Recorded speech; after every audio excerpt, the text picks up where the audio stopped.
and also on the road, I saw many huge constructions or buildings. So one way I felt, oh, this is a sign of development. Wonderful. From one corner of my mind, how much happy people who use these big buildings, and owner of the company, I think too much busy, too much stress, too much worry. So outwardly, very successful, or billionaire or millionaire, but individual case, not a very happy one. More concern, more worry, isn't it? Like that. So some of my friends in Europe and also America, I think billionaire, I think very rich. But when we sat and talked, and then gradually, you see, they telling me what they are really feeling. A lot of worry, anxiety. As a result, unhappy person. So there are plenty of money fail to bring inner peace. So inner peace, material, money only can provide physical comfort, but not mental comfort. Mental comfort, because logically, because there's trouble here due to emotion. You're physical, very well, but emotionally unhappy. So clearly, that unhappiness or troubled mind created by emotion. So the method to tackle that, training of emotion, training of mind. Within emotion, we must find counterforce to reduce this destructive emotion. Not through material way, or injection, or surgery, or alcohol, or drugs. No. Only through training, to develop right kind of mental attitude, then these unnecessary sort of worry, unnecessary sort of stress automatically reduce. I think my whole life, at the age 16, I carried this responsibility. In the meantime, a new situation developed. Then, my age 76, 60 years, I fully involved about this sort of problem. Then, 2011, now I completely retired from political responsibility. Not only myself retired, but almost 4-century-old tradition, Dalai Lama institution, automatically become head of both temple and spirituality. Now that ended. Voluntarily, happily, proudly. So, my life, whole my life, during my teenage way, teenage, only worry is my lesson. My lesson, you see, because my tutor keep whips. So, out of fear at that time, I was great reluctant student. No interest to learn, only play. But out of fear, I carry my study. Except that, very happy one. My mother there, very kind mother, and my elder sister, like that. And then my surrounding people, including sweepers, very warm-hearted person, very truthful, honest. At that time, these sweepers are the best source of information. And they, when I ask, without hesitation, they tell me what is going wrong, what is religion doing, what such sort of religious leader doing, what such officials doing. All sort of negative information brought by these people. When I ask some officials what is the situation, they quite politely say, good, good, good. They say that. So not very reliable. These innocent people, really very honest, very truthful. So I grown up that kind of atmosphere. Then age 16, I got this sort of responsibility, and the Tibetan people trusted me so much. They really put a lot of hope on me. But I can't do much. A lot of difficulties. But during this period, my best friend is my own mind, wisdom sight. All problem, I look at from distance, from holistic, more realistic way. One 8th century's one great Indian Buddhist philosopher, he expressed, when we face some problem, some tragedy, you must analyze the tragedy. If the tragedy can overcome, then no need worry, make effort. If the tragedy, no way to overcome, then no use too much worry. Just accept that. I think that's a very, very realistic advice. So when, after I took the responsibility, sometimes I express my sort of worry to my tutor. And then tutor often use advice. He recites this sort of sentences. So still I remember. So very, very helpful.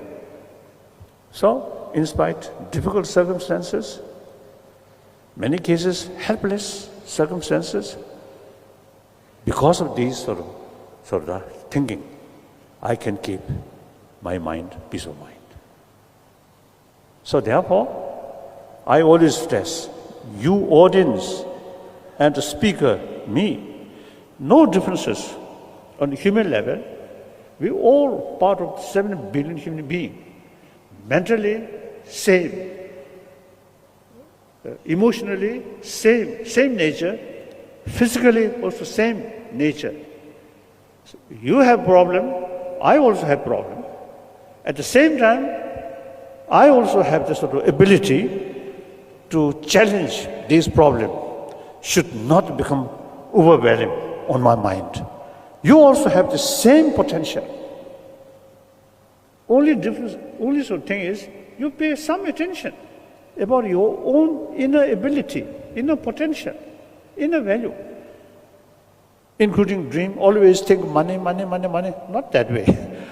Pay some attention about the inner value. Then your life can be a happy life.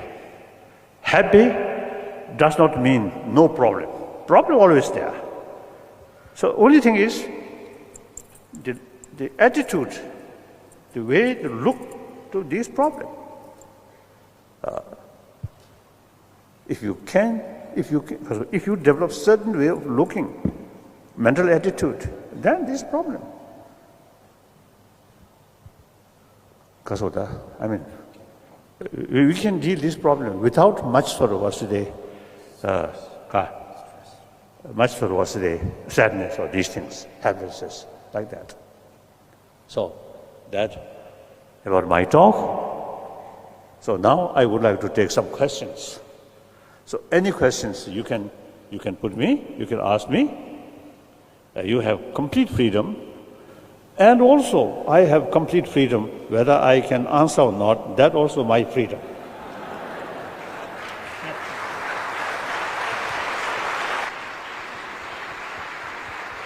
Thank you. Your Holiness, you described yourself as a refugee and a homeless person, but I'm very sure that you reside in every Indian's heart. The first question that we have received is from Mr. Rajiv Sachdeva, and his question is, we always see all around us that people are suffering a lot. In view of this, how should one believe that God exists?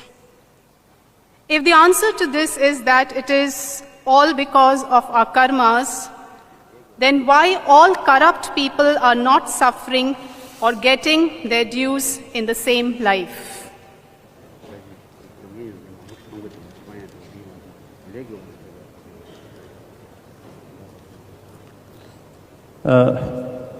I think a different concept due to different philosophical views. Now, for example, theistic religion, you have the sort of concept of creator. Then non-theistic, no concept of creator. Everything law of causality. So I think different answer. But actually, obviously, I think as far as Buddhist concept is concerned, problem, suffering, ultimate source is ignorance. So firstly, education is key factor. And I think existing modern education system, wonderful. But now here, if we include some moral teaching, as I mentioned earlier, based on secular, that can be fit in secular education field. That I think some sort of university professors and some scientists, now we already carry some sort of research work, these things, and also some experiment already going on. So, the existing modern education system very much oriented about material value. I think not adequate about education or the moral ethics. So, I usually call in education, we also include hygiene education about the hygiene of physical. So similarly, hygiene of emotion should include strictly as a secular way, not talking about religious terms, religious things. That I think is possible. That I think, as I mentioned earlier, I think 7 billion human beings. The modern way of life is very much materialistic sort of culture, materialistic way of life. Unless you pay some attention about religious practice, there's not much talk about deeper human value. That I think one sort of causes is a lot of problems, crisis, emotional crisis, or moral crisis. Sometimes I, quite frankly, telling my Indian friends, basically you are very religious-minded. But same religious-minded family, as far as corruption is concerned, not much concerned seriously. So that's a big contradiction. You accept God, you pray to God, you worship God, but your daily life, not much concern about justice, honest, truthful. So these, as I mentioned earlier, I think due to lack of conviction. That conviction must develop through education, through awareness. Truthful, honest, compassionate is best interest for yourself. The next question is from Mr. Pankaj Goyal, and he wishes to ask, which is more important, morals or wisdom? wisdom, moral ni可以解决防治可以解决 I feel one side, wisdom. Wisdom tell us you should be honest, you should be truthful, you should be compassionate. So